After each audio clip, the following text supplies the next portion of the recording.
4 आया। अलग अलग आ गया। हम लोग कह सकते हैं कि साहचर्य का नियम जो होता है, भाग जो होता है साहचर्य का नियम का पालन नहीं करता है। भाग जो होता है साहचर्य का नियम का पालन क्या करता है? नहीं करता है। भाग जो होता है साहचर्य का नियम का पालन क्या करता है? नहीं करता है। हेलो दोस्तों, कैसे हो आप लोग? आशा करते हैं कि आप लोग अच्छे होंगे और बहुत अच्छे होंगे। ठीक है, आज आपकी पहली क्लास है। ठीक है, 8 क्लास का नया चैप्टर स्टार्ट होने जा रहा है। मैथ का पहला चैप्टर जिसका नाम है परिमेय संख्या। ठीक है, हम लोग परिमेय संख्या को बहुत अच्छे तरीके से समझेंगे। ठीक है, रेशियोनल नंबर। ठीक है, रेशनल नंबर, उसको हम लोग अच्छी तरीके से आज समझ लेंगे। ठीक है, आज हम लोग परिमेय संख्या के परिचय के बारे में बात करने जा रहे हैं। किसके बारे में? परिचय के बारे में हम लोग आज बात करेंगे। ठीक है, ये परिमेय संख्या होता क्या है, संख्याएं कितनी होती हैं, कौन कौन सी संख्या होती है, इसके बारे में हम लोग आज चर्चा करने जा रहे हैं। ठीक है, परिमेय संख्या को अच्छी तरह से समझ लेते हैं। ठीक है, देखिए परिमेय संख्या समझने से पहले हम लोगों को पता होना चाहिए कि पूर्ण संख्या क्या होती है। क्या होती है? पूर्ण संख्या क्या होती है? होल नंबर, जिसको इंग्लिश में बोलते हैं, क्या बोलते हैं? Whole number. आखिर होल नंबर होता क्या है? देखिए पूर्ण संख्या, देखिए 0 से शुरू होने वाली गिनती की संख्या को, 0 से शुरू होने वाली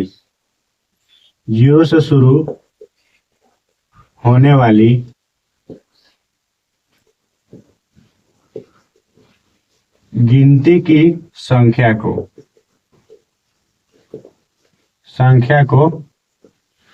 0 से शुरू होने वाली गिनती की संख्या को पूर्ण संख्या कहते हैं। क्या कहते हैं? पूर्ण संख्या कहते हैं। 0 से शुरू होने वाली गिनती की संख्या क्या कहते हैं? पूर्ण संख्या कहते हैं। देखिए इसका एग्जाम्पल हो जाएगा 0, 1, 2, 3, 4, 5, कहाँ तक चला जाए? इन्फिनिटी, अनंत तक चला जाए। कहाँ तक? अनंत तक। ये क्या हो जाएंगी हमारी? ये सब क्या है? ये हमारी क्या है? ये है पूर्ण संख्या। क्या है? पूर्ण संख्या। क्या है? पूर्ण संख्या। ठीक है, चलिए पूर्ण संख्या आप लोग समझ रहे हैं किसे कहते हैं? देखिए 0 से शुरू होने वाली गिनती की संख्या को, 0 से शुरू होने वाली गिनती की संख्या को हम लोग पूर्ण संख्या कहते हैं। यानी जो संख्या 0 से स्टार्ट होती है, 0, 1, 2, 3, 4, 5, 6, कहाँ तक जाए? अनंत तक, उसे क्या कहते हैं?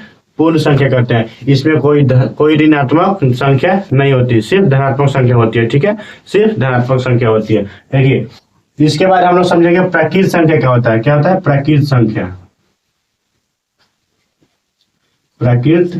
संख्या, जिसको इंग्लिश में बोलते हैं हम लोग नेचुरल नंबर।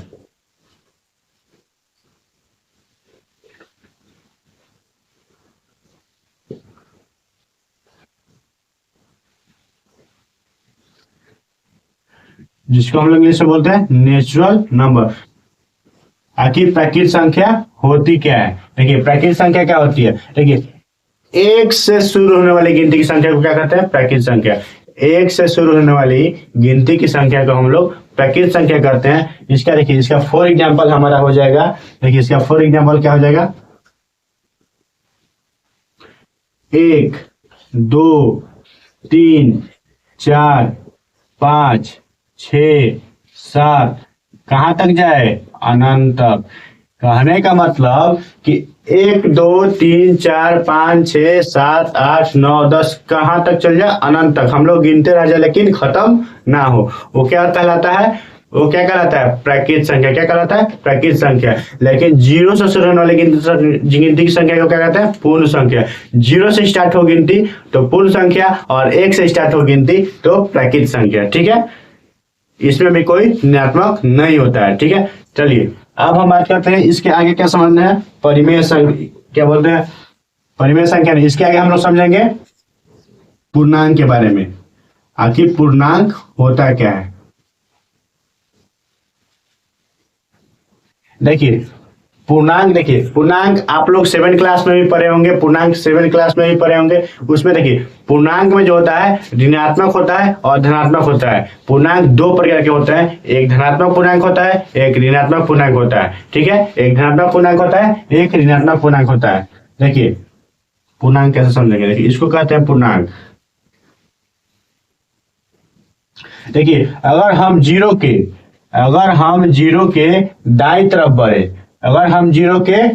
तरफ बढ़े, तो उसे वो क्या होता है, धनात्मक पूर्णांक। क्या होता है, धनात्मक पूर्णांक। जैसे 1, 2, 3, 4, 5, 6, 7, ये भी कहाँ तक जाए, अनंत तक क्या हो जाएंगे, धनात्मक पूर्णांक। लेकिन जीरो से बाईं तरफ है तो -1, -2, -3, -4, -5, कहाँ तक, अनंत तक। कहाँ तक जाए, अनंत तक।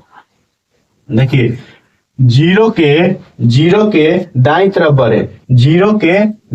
बढ़े, तो हो जाएंगे धनात्मक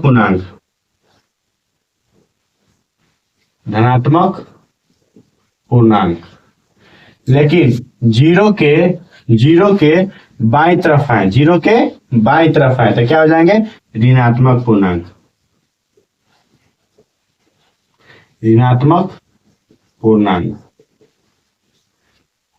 कहने का मतलब कि जीरो के हम दाईं तरफ जाएं, अगर जीरो के दाईं तरफ जाएं तो धनात्मक पूर्णांक, और जीरो के बाईं तरफ है तो क्या हो जाएगा, ऋणात्मक पूर्णांक। ठीक है, देखिए ऋणात्मक का जोड़ भी होता है, घटाव भी होता है, गुणा भी होता है और भाग भी होता है। ठीक है, आप लोगों ने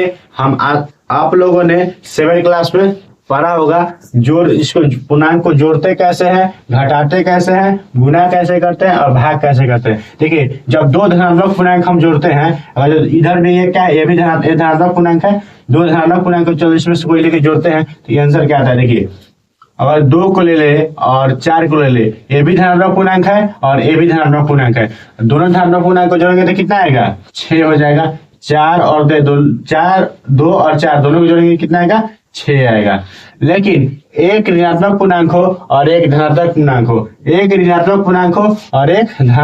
हो, उसको जोड़ के देखते हैं। अगर -6 को हम लोग 4 से जोड़ते हैं, -6 में हम लोग 4 जोड़ते हैं, तो आप लोगों ने सीखा होगा कि इसका आंसर कितना आएगा। देखिए आप लोगों ने सीखा होगा कि देखिए जब भी एक माइनस में हो और जब भी एक संख्या प्लस में हो, जब भी एक पूर्णांक माइनस में हो, जब भी एक पूर्णांक प्लस में हो, तो संख्या क्या होती है, हमेशा घटेगी। क्या होती है, संख्या हमेशा घटेगी। देखिए 6 में से 4 घटाएंगे तो कितना आएगा, 6 में से 4 घटाएंगे तो 2, 6 में 4 घटाएंगे तो 2। अब यहाँ पे बात आती है कि यहाँ पे प्लस होगा कि माइनस होगा, यहाँ पे प्लस होगा कि माइनस होगा। तो इसको जानने के लिए हम लोग सबसे पहले देखेंगे कि इसमें से कौन सी संख्या बड़ी है। अगर 6 बड़ा है कि 4 बड़ा है, तो देखेंगे यहाँ पे 6 बड़ा है। अगर 6 बड़ा है और अगर 6 बड़ा हो और वो संख्या माइनस में हो, तो क्या आंसर आएगा, माइनस में आंसर आएगा। क्या आंसर आएगा, माइनस में आंसर आएगा। अगर संख्या जो संख्या बड़ी हो, अगर वो जो संख्या बड़ी हो और अगर वो माइनस में हो तो माइनस में आंसर आएगा, और जो संख्या बड़ी हो अगर वो प्लस में हो तो प्लस में आंसर आएगा। ठीक है, अगर देखिए 2 धनात्मक पूर्णांकों का योग जोड़ के देख लीजिए, 2 धनात्मक पूर्णांकों को जोड़ेंगे तो कितना आएगा, 6 आएगा। एक धनात्मक और एक ऋणात्मक को जोड़ के देख लीजिए तो कितना आया, -2। इसमें क्या होती है, संख्या घटती है। ठीक है, लेकिन दोनों ऋणात्मक हो तब क्या होगा, अगर -6 और -4, -6 और -4, अगर हम दो ऋणात्मक पूर्णांक को जोड़ते हैं, 2 ऋणात्मक पूर्णांक को जब हम जोड़ेंगे, 2 ऋणात्मक पूर्णांक को जोड़ेंगे तो हमारा आंसर क्या आएगा। अगर हम 2 ऋणात्मक पूर्णांक को जोड़ेंगे तो हमारा आंसर क्या आएगा। देखिए जब भी हम लोग 2 ऋणात्मक पूर्णांक को आपस में जोड़ेंगे, तो हमेशा क्या होता है, जुड़ता है। हमेशा क्या होगा, जुड़ता है, क्योंकि कर्जा हमेशा जुड़ता है। कर्जा क्या होता है, हमेशा जुड़ता है। 6 और 4 को जोड़ेंगे कितना आएगा, 10। 6 और 4 को जोड़ेंगे तो क्या आएगा, 10। और 10 माइनस में होगा एक प्लस में, यहाँ पे माइनस में होगा। क्यों माइनस में होगा, क्योंकि ये भी कर्जा में है और ये भी कर्जा में है। दोनों जब कर्जा में है तो दोनों जब साथ में रहेंगे तो क्या हो जाएंगे, कर्जा में ही रहेंगे। क्या होंगे, कर्जा में ही रहेंगे। लेकिन एक इसमें क्या है, इसमें कर्जा में एक है और एक कर्जा में नहीं है। जब दोनों आपस में मिलेंगे तो उसका तो 2 बच जाएगा, तो उसमें क्या होगा, घटेगा। क्या होगा, घटेगा। ठीक है, दोनों क्या है, दोनों कर्जा में नहीं है, दोनों प्लस में है। दोनों प्लस में है तो दोनों को जोड़ेंगे तो क्या होगा, हमेशा प्लस में ही आंसर आएगा। यहाँ एक बात याद रखिएगा, हमेशा यहाँ पे क्या होता है, प्लस छुपा हुआ रहता है। यहाँ पे प्लस छुपा हुआ रहता है। ठीक है, तो आप लोगों को पूर्णांक के बारे में हमने बता दिया, लेकिन पूर्णांक के बारे में हम आप लोगों को अधिक नहीं बताएं, इसलिए क्योंकि 7 क्लास में आप लोगों ने पढ़ चुके होंगे। सिर्फ जोड़ना घटाना बता दिया, थोड़ा सा पूर्णांक के बारे में। ठीक है, देखिए अब हम लोग बात करेंगे परिमेय संख्या के बारे में। क्या बात करेंगे? परिमेय संख्या, जो हमें पढ़ना है। क्या पढ़ना है? परिमेय संख्या। आखिर परिमेय संख्या होता क्या है? परिमेय संख्या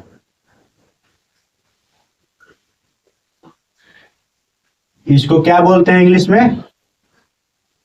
रेशनल नंबर। क्या बोलते हैं? Rational number. देखिए परिमेय संख्या किसे कहते हैं? वह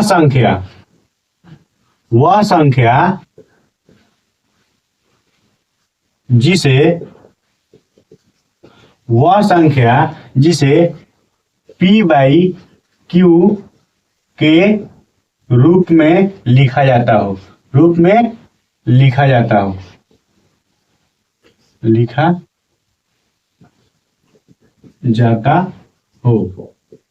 यानी कि वह संख्या जिसे किसके रूप में लिखा जाता हो? P बाई Q के रूप में लिखा जाता हो। यानी P बाई Q के रूप में लिखा जाता है, उसे क्या कहेंगे? परिमेय संख्या। क्या कहेंगे? परिमेय संख्या। लेकिन देखिए एक बात और, जहां क्या होता है? Q बराबर 0 नहीं होगा। जहां पे Q बराबर क्या होगा? 0 नहीं होता है। Q बराबर 0 नहीं होता है। यानी कहने का मतलब P को और Q को, P क्या होता है? हमारा अंश होता है। P क्या होता है? हमारा अंश होता है। Q क्या होता है? हर होता है। P होता है अंश और Q क्या होता है? हर। P होता है अंश और Q होता है हर। यानी कि कहने का मतलब अगर हम कोई भी संख्या ले ले, अगर जैसे एक ले लेते हैं, अंश को हम लोग 1 मान लिए और बटा Q को हम लोग यहाँ पे 0 मान लेते हैं। क्या मान लेते हैं? 0। तो आप बताइए क्या ये परिमेय संख्या होगी? नहीं, परिमेय संख्या नहीं होगी। परिमेय संख्या क्या होगी? नहीं होगी, क्योंकि Q क्या होता है? Q 0 नहीं होगा, क्योंकि Q क्या होगा? 0 नहीं होगा। परिमेय में क्योंकि हर हमेशा कोई ना कोई अंक होना चाहिए, हर 0 नहीं होना चाहिए। क्या होना चाहिए? हर 0 नहीं होता है। 0 क्या होती है? 0 एक पूर्ण संख्या होती है। 0 क्या होती है? 0 एक पूर्ण संख्या होती है। लेकिन वही आप लोग ये बताइए कि 2/4 ये हमारा परिमेय संख्या के रूप में लिखा हुआ है कि नहीं? तो हाँ, 2/4 जो होता है परिमेय के रूप में लिखा हुआ रहता है। लेकिन हम लोग ऊपर 0 और नीचे 1 लिख देंगे। ऊपर 0 और नीचे 1 लिख देंगे, यानी कि 0/1 लिखते हैं। तो ये परिमेय संख्या है कि नहीं? तो हाँ, ये परिमेय संख्या है। क्यों? क्योंकि यहाँ पे क्या है? Q क्या है? 0 है। Q क्या है? 1 है। क्योंकि हर क्या है? हर में 1 है। अगर हर में 1 रहे, हर में कोई संख्या रहे तो क्या होगा? परिमेय संख्या होगा। लेकिन हर में 0 रहे, अगर हर में 0 रहे तो वो परिमेय संख्या नहीं होगा। वो क्या होगा? परिमेय संख्या नहीं होगा। क्या होगा? परिमेय संख्या वो नहीं होगा। ठीक है, इतना आप लोग समझ गए कि परिमेय संख्या क्या होता है। ठीक है, इतना पता चला परिमेय संख्या क्या होता है। ठीक है, अब हम लोग समझेंगे परिमेय में समृद्ध के बारे में। किसके बारे में? समृद्ध। आखिर समृद्ध होता क्या है? ठीक है, हम लोग समझेंगे। पहला हमारा होता है योग में समृद्ध। आखिर योग में समृद्ध होता है कि नहीं होता है? योग में समृद्ध होता है कि नहीं होता है? ठीक है, देखिए योग में समृद्ध कैसे? देखिए अगर हम a प्लस b ये हमारा योग में समृद्ध है कि नहीं? तो इसको परिमेय के रूप, इसको क्या लिखेंगे? परिमेय के रूप में समृद्ध है कि नहीं? किसके रूप में? परिमेय के रूप में समृद्ध है कि नहीं? ठीक है, इसको देखते हैं। और a को हम कोई अंक में 1/2 प्लस b को मान लेते हैं 2/2। ठीक है, हम कोई अपने मन से कोई संख्या मान लिए। a को मान लिए 1/2 और प्लस 2 b को मान लिए 2/2। अब बताओ, इसको हम लोग जानेंगे कि योग में समृद्ध होता है कि नहीं होता है। अगर हम इसको जोड़ के देखते हैं और इसको हम लोग जोड़ के देखते हैं, देखिए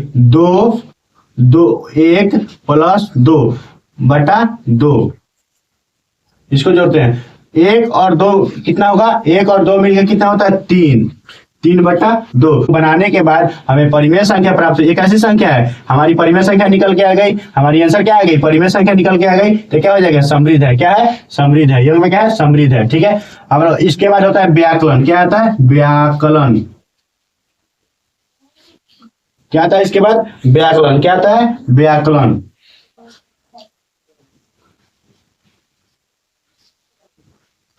व्याकलन, व्याकलन का मतलब क्या होता है, व्याकलन मतलब होता है घटाव।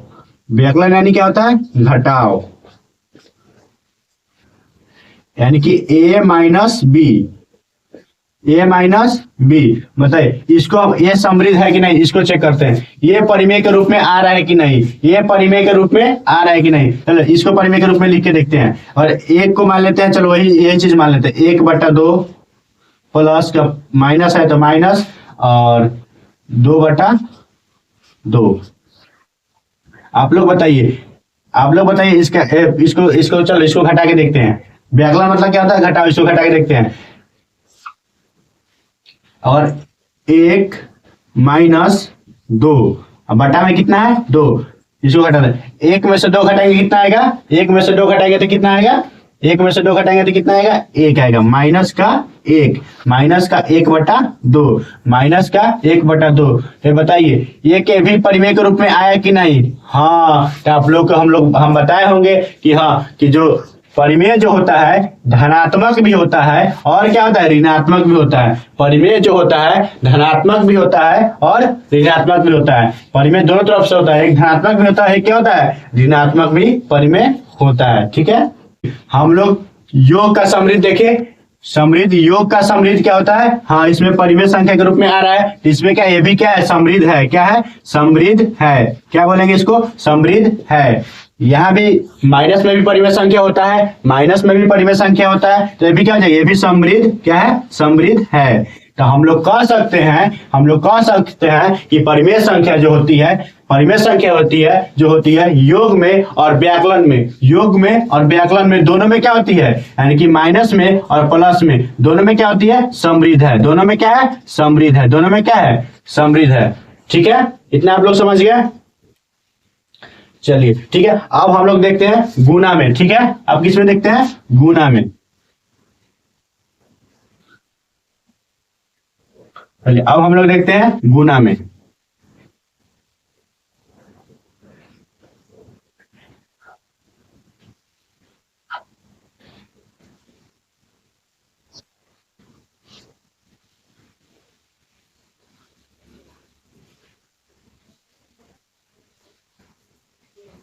चलिए देखते हैं आप लोग गुना में। गुना में समृद्ध है कि नहीं, परिमेय संख्या जो है गुना में समृद्ध होगी कि नहीं, परिमेय संख्या जो है गुना में समृद्ध होगी कि नहीं। चलिए गुना में देखते हैं समृद्ध है कि नहीं। ठीक है,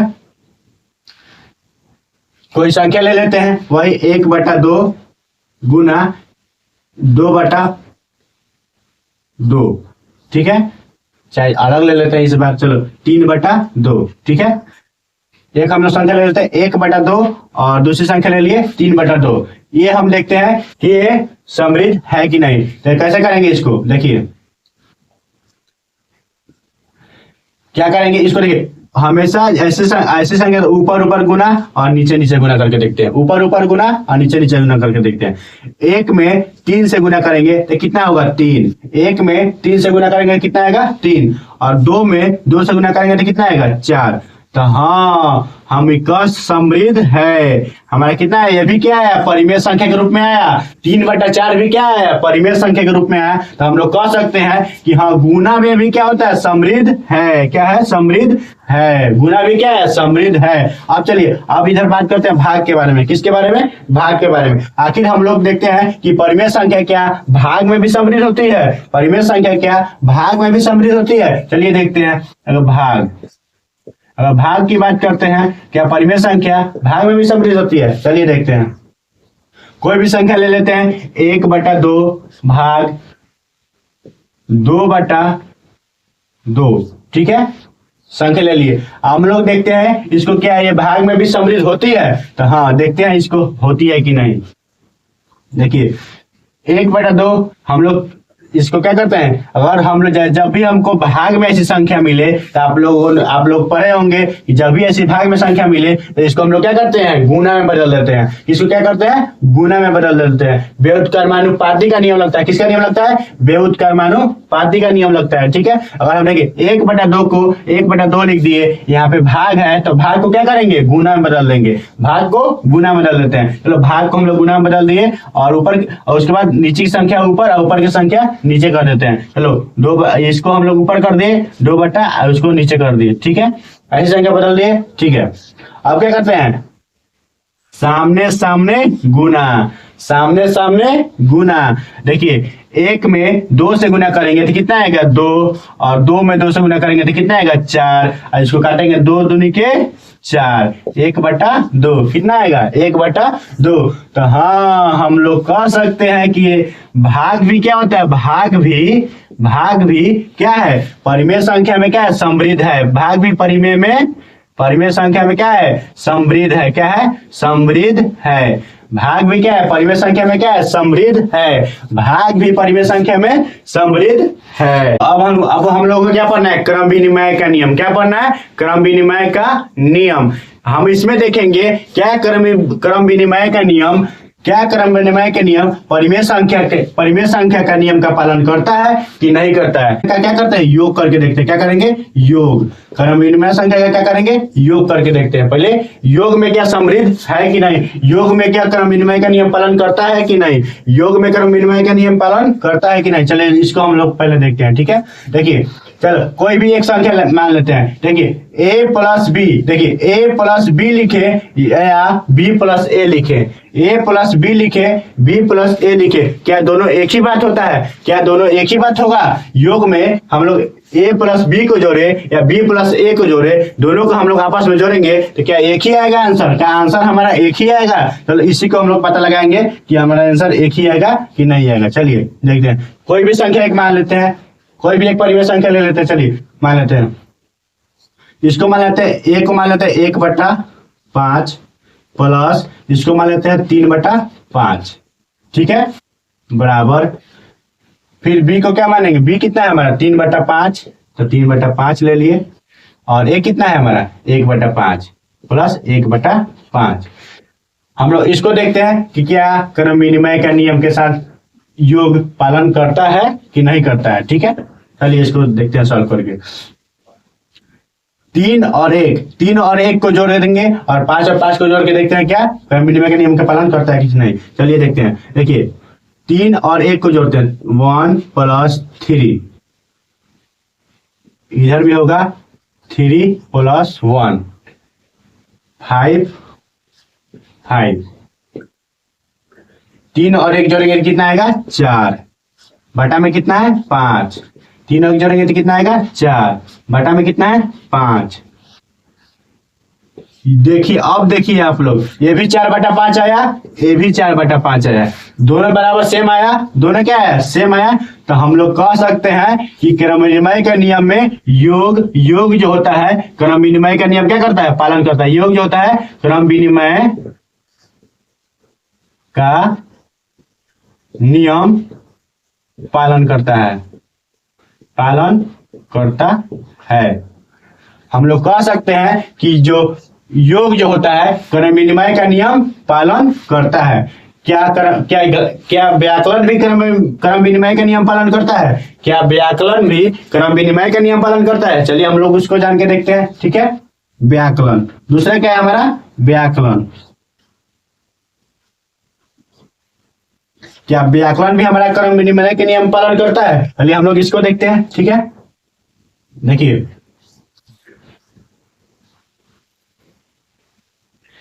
a minus B equal to b minus a। हम लोग a को a में से b घटाएंगे या b में से a घटाएंगे तो क्या हमारा आंसर बराबर आता है कि नहीं। चलिए इसको देखते हैं, कोई भी संख्या यही संख्या मान लेते हैं, 1/5 माइनस 3/5। a कितना है, b कितना है 3/5 माइनस a कितना है 1/5। चलिए इसको सॉल्व करके देखते हैं। 1+3/5, इसको जोड़ते हैं 1-3/5, इसको घटाते हैं 3-1/5। 1 में से 3 गया कितना आएगा? -2/5। ये कितना? 3 में से 1 घटाएंगे तो कितना आएगा? 2/5। यहां पे देखिए आप लोग, एक हमारा आंसर आया -2/5 और एक आंसर आया 2/5। एक आंसर आया -2/5 और एक आंसर आया 2/5। तो हम लोग यह कह सकते हैं कि व्याकलन जो होता है, व्याकलन जो होता है, क्रम विनिमय का व्याकलन जो होता है, क्रम विनिमय का नियम का पालन नहीं करता है। क्या करता है? नहीं करता है। क्यों? क्योंकि जब हम व्याकरण इसका किए, जब इसको हम लोग हटाए तो हमारा एक आंसर दूसरा आ गया, एक आंसर दूसरा आ गया। क्या दोनों परिमेय सेम है? नहीं, दोनों परिमेय संख्या, दोनों परिमेय संख्या है, दोनों परिमेय संख्या है, लेकिन क्या है? क्रम विनिमय के नियम के अनुसार, क्रम विनिमय के नियम के अनुसार ये पालन नहीं कर रहा है। क्रम विनिमय के नियम का क्या कर रहा है? पालन नहीं कर रहा है। तो हम लोग कह सकते हैं कि जो व्याकरण जो होता है, क्रम विनिमय के नियम का पालन नहीं करता है। व्याकरण क्या करता है? क्रम विनिमय का नियम का पालन नहीं करता है। यही चीज हम लोग चलिए गुना में करके देख लेते हैं। क्या करते हैं? गुना में करके देख लेते हैं। क्या गुना क्रम विनिमय का नियम का पालन करता है? क्या गुना क्रम विनिमय के नियम का पालन करता है? चलिए इसको देख लेते हैं। A गुना B या B Guna A, A Guna B या B गुना A। चलिए हम लोग इसको देखते हैं, क्या A पालन करेगा? क्या ये पालन करेगा? चलिए देखते हैं। कोई इसको भी एक संख्या बनाते हैं, 1/5, 1/5 गुने। समझाने के लिए हम आप लोगों को एक ही संख्या बार बार लिख रहे हैं। समझाने के लिए हम आप लोगों को एक ही संख्या बार बार लिख रहे हैं, ठीक है। देखिए 1/5, B कितना लिखे थे आप लोग? 3/5, 3/5, ठीक है। इक्वल टू हमारा B कितना है? 3/5 और ये कितना है? 1/5। चलिए हम लोग अब जानते हैं क्या क्रम विनिमय का नियम गुना का पालन करता है कि नहीं करता है। क्रम विनिमय का नियम गुना का पालन करता है कि नहीं करता है। चलिए देखते हैं इसको कैसे सॉल्व करते हैं। ऊपर ऊपर पहले गुना कर लेंगे और नीचे नीचे गुना कर लेंगे। इसमें भी ऊपर ऊपर गुना कर लेंगे, नीचे नीचे गुना कर लेंगे। 1 में 3 से गुना करेंगे तो कितना आएगा? 3, 25, ठीक है। अब देखिए इसको करते हैं, 3 में 1 से गुना करेंगे कितना आएगा? 3। 5 में 5 से गुना करेंगे कितना आएगा? 25। हमारा कितना है आंसर? एक हमारा आया 3/25 और दूसरा आया भी 3/25। तो हम लोग कह सकते हैं कि हाँ, कि गुना जो होता है वो क्रम विनिमय का नियम का पालन करता है। गुना जो होता है क्या करता है?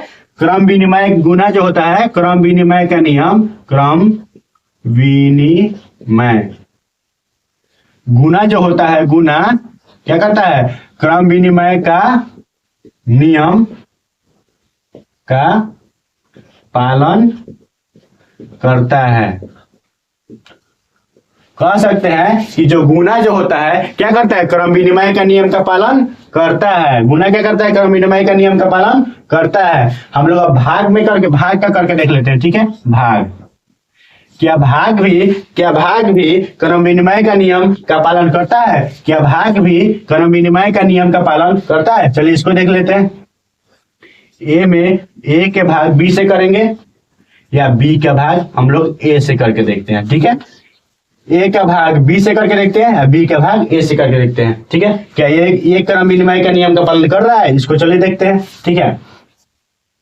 कोई भी संख्या ले लेते हैं, वही संख्या ले लेते हैं। 1/5 भाग 3/5 बराबर A कितना दिया है? B कितना दिया है? 3/5, तो 3/5 भाग A कितना दिया है? 1/5। चलिए हम लोग इसको सॉल्व करके देखते हैं। तो हम आप लोग क्या सीखा है कि जब भी संख्या भाग में हो, जब भी क्या हो, ऐसी संख्या है और क्या हो, भाग में हो, तो क्या लगता है? व्युत्क्रमानुपाती का नियम। क्या लगाते हैं हम लोग? व्युत्क्रमानुपाती का नियम।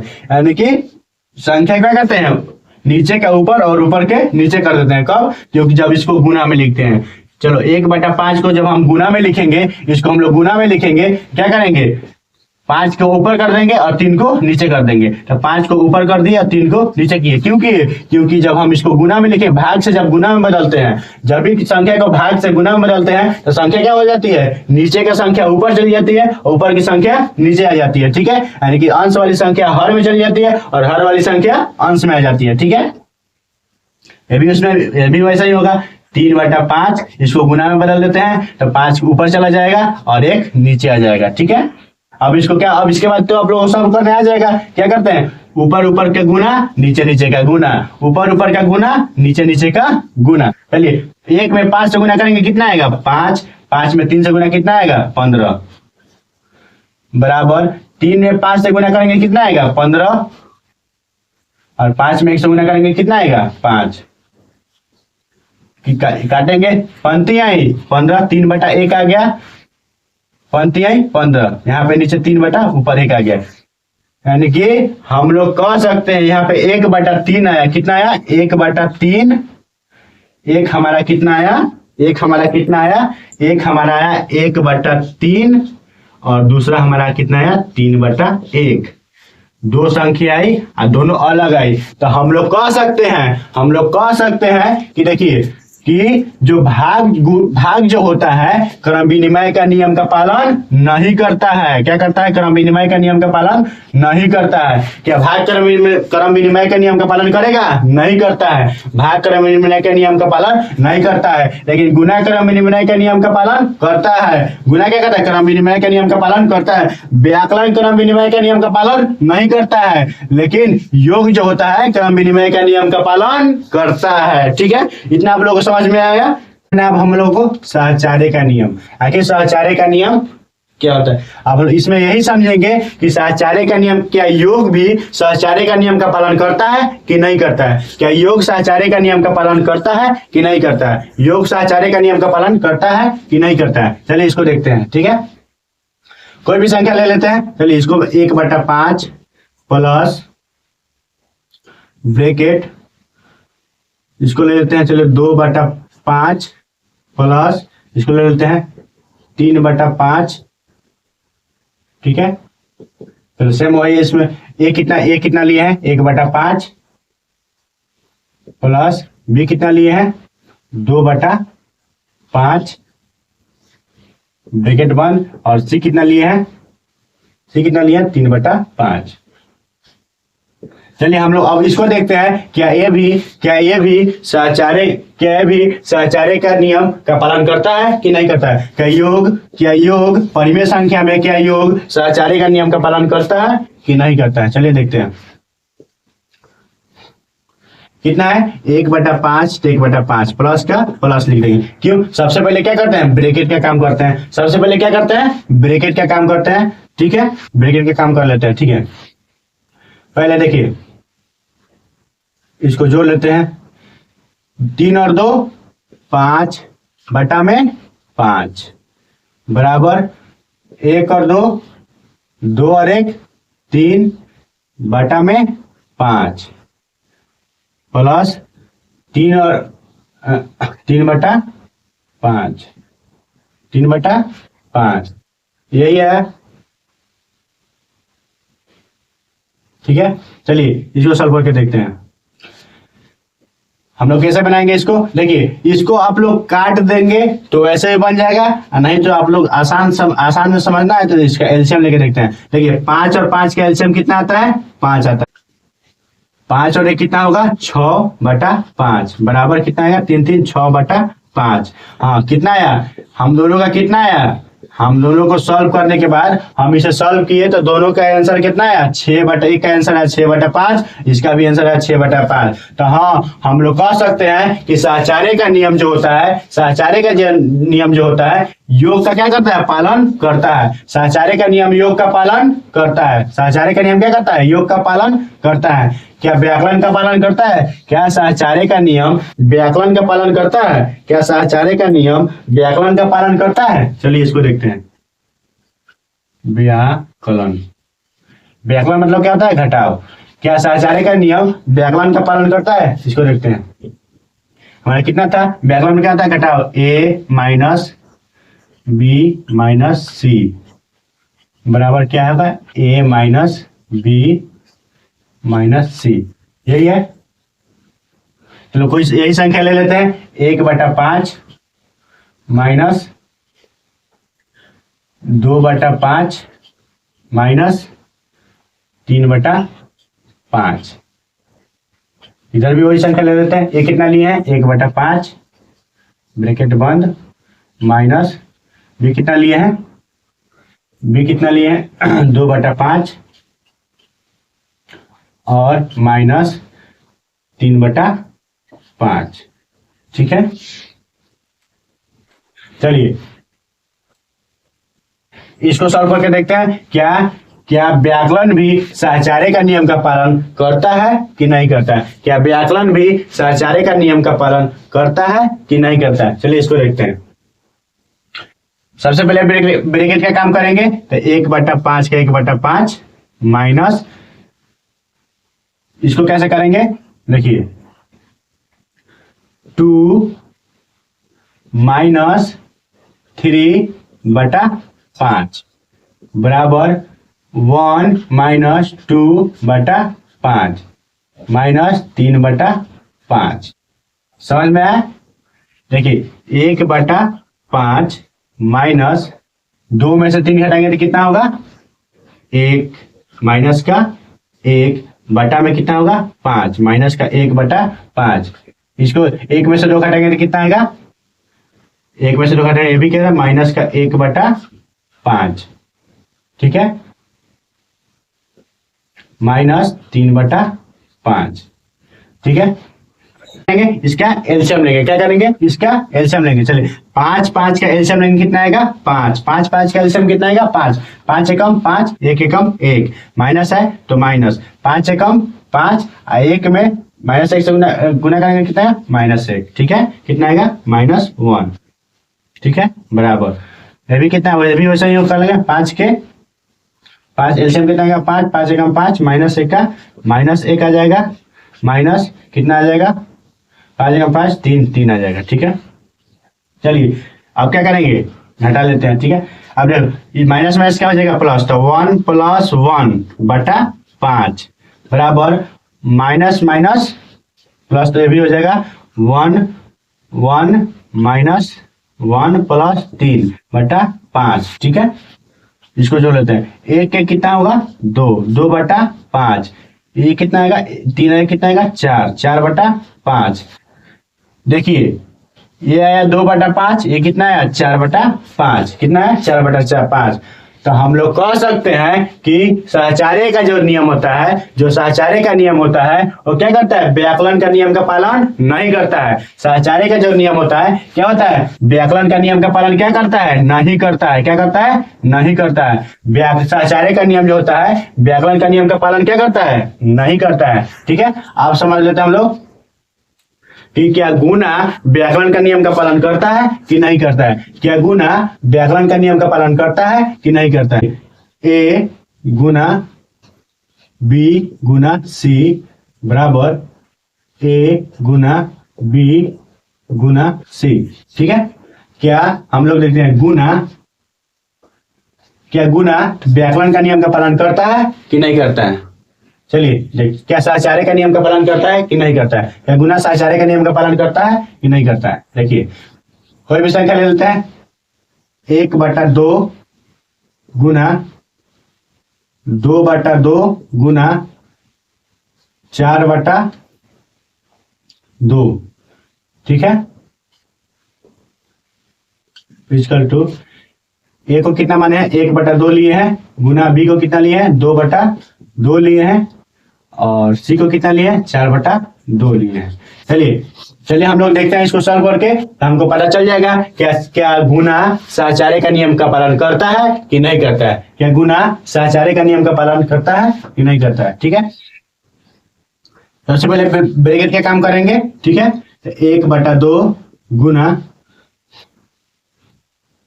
क्या बताया कि जब भी वैसा सवाल है उसमें ऊपर ऊपर गुना नीचे नीचे गुना, 4 2 नहीं के 8 बटा 2 दूनी के 4 बराबर ये कितना हो जाएगा, 1 में 2 से गुना करेंगे तो कितना होगा, 2 एकम 2, 2 दूनी के 4 गुना 4 बटा 2।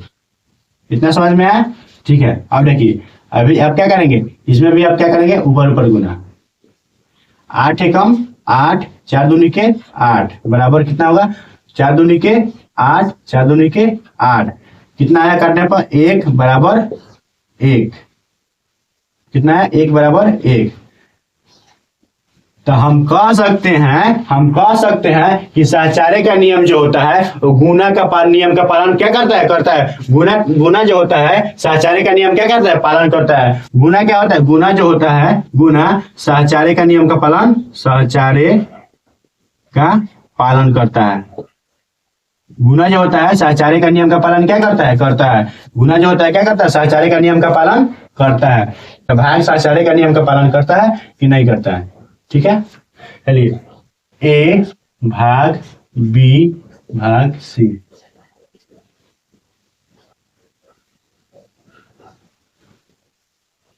चलिए हम लोग देखते हैं भाग। क्या भाग, यहाँ देखिए, क्या भाग सहचार्य का नियम का पालन करता है कि नहीं करता है, इसको जानते हैं। क्या भाग सहचार्य का नियम का पालन करता है कि नहीं करता है। देखिए कोई संख्या इसको भी मान लेते हैं, यही वाली संख्या मान लेते हैं, 1 बटा 2 भाग 2 बटा 2 भाग 4 बटा 2। ए को कितना माने, 1 बटा 2 भाग बी को कितना माने, 2 बटा 2 भाग सी को कितना माने, 4 बटा 2। चलिए हम लोग देखते हैं कि यह सहचार्य का नियम का पालन करता है कि नहीं करता है, ठीक है। देखिए सबसे पहले ब्रैकेट का काम करेंगे, 1 बटा 2 भाग, ये क्या पता है, ये जो भाग में है तो क्या होता है, गुना में बदल देंगे। किसको क्या बदल देंगे, गुना में। 2 बटा 2, 2 बटा 2 भाग है तो गुना में बदल देंगे, 2 ऊपर चला जाएगा और 4 क्या हो जाएगा, नीचे आ जाएगा, ठीक है। 4 क्या हो जाएगा, नीचे आ जाएगा, ठीक है। इसको करते हैं, ये भी क्या हो जाएगा, 1 बटा 2 गुना में बदल देंगे तो 2 ऊपर चला जाएगा और वो वाला 2 नीचे आ जाएगा। 1 बटा 2 का 1 बटा 2 लिख देंगे, भाग का भाग लिख देंगे। देखिए ऊपर ऊपर गुना, नीचे नीचे गुना, यही से क्या है, 2 दूनी के 4, 4 दूनी के 8 बराबर 1 में 2 से गुना करेंगे तो कितना आएगा, 2, और 2 में 2 से गुना करेंगे तो कितना आएगा, 4 भागा 4 बटा 2 हो गया। अब देखिए कैसे होगा, फिर उसको क्या कर लेंगे, गुना बदल लेंगे। 1 बटा 2 ऐसा 1 बटा 2 और व्युत्क्रमानुपाती का नियम कहता है इसको गुना बदल देंगे, 8 को ऊपर कर लेंगे और 4 को नीचे कर लेंगे। फिर यहाँ पे क्या करेंगे, 2 बटा 4, फिर क्या करेंगे, 8 2 को ऊपर कर लेंगे, गुना बदल लेंगे, 2 को ऊपर कर लेंगे और 4 को नीचे कर लेंगे। फिर क्या करेंगे, देखिए इसको ऊपर ऊपर गुना और इसको भी नीचे नीचे गुना, 8 एकम 8 हो जाएगा, 4 दूनी के 8 हो जाएगा, 2 दूनी के 4 हो जाएगा, 4 4 के 16 हो जाएगा, ठीक है। इसको काट के 8 एक बार में कट जाएगा, 1 बटा 1 आएगा, ठीक है। 4 चौके 16, 4 चौके 16, 1 बटा 4 आएगा, यानी कि 1 बटा 1 आया, एक तरफ 1 बटा। भाग क्या करता है, सहचार्य का नियम का पालन नहीं करता है, ठीक है। आप लोग इतना समझ गए। एक होता है वितर्कता का नियम, क्या होता है, वितर्कता का नियम। हम लोग समझेंगे वितर्कता का नियम आखिर होता क्या है, ठीक है। क्या समझेंगे, वितर्कता का नियम। देखिए वितर्कता का नियम क्या होता है, इसमें क्या होता है, इसको बांटना सीखेंगे। क्या सीखेंगे, बांटना। आखिर परिमेय संख्या में क्या करेंगे, बांट के देखते हैं, परिमेय संख्या में बांटना सीखेंगे। देखिए वैसे बांट लेंगे, ए को क्या मान लेंगे, ए को चलो 1 बटा 5 मान लेते हैं, बी को मान लेते हैं 1 बटा 4 प्लस सी को मान लेते हैं 1 बटा, नहीं बी को भी मान लेते हैं 1 बटा 5 और सी को भी मान लेते हैं 1 बटा 5, ठीक है। 3 बटा 5 मान लेते हैं, चलो इसको अलग मान लेते हैं, 3 बटा 5। इसको बांट लेते हैं, ए को क्या माने, ए को माने 1 बटा 5 गुना, बी को क्या माने, ये इंटू होता है, ठीक है। बी को क्या माने 1 बटा 5 प्लस सी को क्या माने हैं, ए को क्या माने, ए को माने 1 बटा 5 और सी को 3 बटा 5। देखिए ऐसे ही हम लोग क्या कर लेंगे, बांट लेंगे। ऐसे ही क्या करेंगे, बांट लेंगे। ऐसे ही बांट लेंगे। ये क्या होता है, वितर्कता का नियम। क्या होता है, वितर्कता का नियम। कहने का मतलब ना, संख्याओं को हम लोग क्या करते हैं, बांटना सीखते हैं। इसमें क्या करते हैं, संख्याओं को बांटना सीखते हैं। संख्याओं को बांट लिए, देखिए कैसे बांट लिए, ऐसे बांट लिए। वैसे ही इसमें भी बांट लेंगे। वैसे ही क्या बांट लेंगे, इसमें भी बांट लेंगे। वैसे ही 1/5 इसको बांट लेंगे, 1/5 माइनस में कर लेंगे। उसके बाद चलो इसको 3/5 ऐसे ही बांट लेंगे, 1/5 1 बट्टा गुना 1/5 माइनस ए को बांट लेंगे 1/5 माइनस सी को बांट लेंगे 3/5। बस यही है, हम लोग ऐसा बांटना सीखे, बस यही बांटना है। ठीक है, इतना आप लोगों को समझ में आया, इतना समझ में आया। आप लोग इसको सॉल्व कर लेंगे। ठीक है, आगे हम बताते हैं। देखिए अब तो आसान है, आगे आप लोग सब सॉल्व कर लेंगे। ठीक है, एक होता है, देखिए हम लोग योज्य तत्समक। क्या होता है, एक पढ़ना है योज्य तत्समक। आखिर योज्य तत्समक क्या होता है, देखिए जब भी योज्य तत्समक का नाम है, क्या है, जब भी योज्य तत्समक का नाम है तो योज्य तत्समक का मतलब क्या होता है, शून्य। क्या होता है, शून्य। सीधा मतलब होता है शून्य। योज्य तत्समक क्या होता है, शून्य। शून्य यानी जीरो। क्या होता है, जीरो। ठीक है, योज्य तत्समक क्या होता है, शून्य। शून्य यानी जीरो। देखिए इसको कैसे कर लेंगे, देखिए कहने का मतलब हम देखिए ए में हम लोग जे में अगर 0 को जोड़ेंगे तो कितना आएगा हमारा आंसर, यही आएगा। 5 में 1 को जोड़ेंगे तो कितना आएगा, सॉरी 5 में 0 को जोड़ेंगे तो कितना आएगा, 5 ही आएगा। हम लोग 0 में 5 को जोड़ेंगे तो कितना आएगा, 5 ही आएगा। तो क्या होता है, योज्य तत्समक का नियम। क्या होता है, योज्य तत्समक का नियम। कहने का मतलब कि 0 में हम किसी भी संख्या को, 0 में किसी भी संख्या को जोड़े तो संख्या की क्या आती है, उतना ही आती है। एक संख्या क्या आती है, जितनी संख्या रहती है उतना ही आती है। 0 में गुणात्मक तत्समक, गुणात्मक तत्समक। एक होता है गुणात्मक तत्समक। देखिए इसमें क्या होता है, इसमें भी वही होता है, इसमें भी क्या होता है, वही होता है। और हम ए 5 में हम 1 का गुना करते हैं तो कितना आएगा, 5 ही आता है। 1 में हम 5 का गुना करेंगे तो कितना आएगा, 5 ही आएगा। 1 में 6 का गुना करेंगे कितना आएगा, 6 आएगा। 6 में 1 का गुना करेंगे कितना आएगा, 6 आएगा।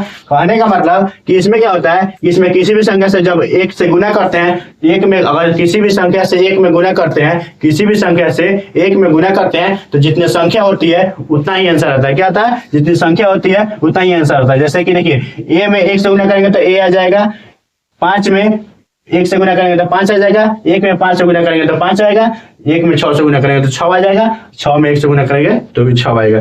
तो आप लोग इतना समझ गए। तो आज परिचय को पढ़ लिए, परिमेय संख्या के परिचय के बारे में हम लोग समझ लिए। आखिर परिमेय संख्या परिचय क्या है उसको हम लोग अच्छी तरह से समझ लिए, जान लिए। ठीक है, हम कल से इस पे सवाल सॉल्व करेंगे। ठीक है, प्रश्नावली हल करेंगे। ठीक है, आप लोग मेरे वीडियो अच्छा लगा हो तो आप लोग लाइक, सब्सक्राइब और कमेंट जरूर कीजिएगा। वीडियो कैसा लगा आप लोग जरूर हमें बताइएगा। ठीक है, धन्यवाद।